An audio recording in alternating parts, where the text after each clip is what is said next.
Chennai central ரயில் நிலையத்தில் வாடகை கார்களுக்கு parking வசதி இல்லாததால் பெரும் பாதிப்புக்குள்ளாவதாக பயணிகள் புகார் தெரிவித்துள்ளனர். சென்னை சென்ட்ரல் ரயில் நிலையத்தில் சொந்த கார்களை நிறுத்துவதற்கு மட்டுமே கார் பார்க்கிங் வசதி உள்ளது. ஆனால் அங்கு வரும் வாடகை கார்களை நிறுத்துவதற்கு போதிய பார்க்கிங் வசதி இல்லை.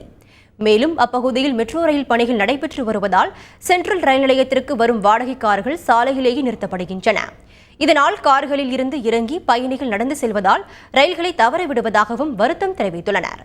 வாடகை கார்களை நிறுத்த உரிய நடவடிக்கை எடுக்க வேண்டும் என்றும் அவர்கள் கோரிக்கை விடுத்துள்ளனர். கார் பார்க்கிங்கு ரொம்ப பிரச்சனையாக இருக்குது. கார் பார்க்கிங் அலௌடு கிடையாது, ஒன்லி ஓன் போர்டு தான். Car parking allowed government help பண்ணி கொடுத்தாங்கன்னா பேசஞ்சருக்கு கொஞ்சம் நல்லா ஈஸியாக இருக்கும், கஷ்டம் இல்லாமல் இருக்கும். இதனிடையே சென்னையில் இரவு நேரத்தில் பெய்து வரும் மழை காரணமாக எக்மோர் ரயில் நிலையம் அருகே சாலையில் தண்ணீர் தேங்கியுள்ளது. அங்குள்ள இலவச கழிப்பிடத்தில் இருந்து வெளியேறும் கழிவுநீர் சாலையில் தேங்கி நிற்கும் தண்ணீரில் கலப்பதால் சுகாதார சீர்கேடு ஏற்பட்டுள்ளதாக வழியே செல்வோர் புகார் தெரிவித்துள்ளனர். பாத்ரூம் இருக்குது, அதில் இருந்து கழிவு நீர் வெளியே வருது.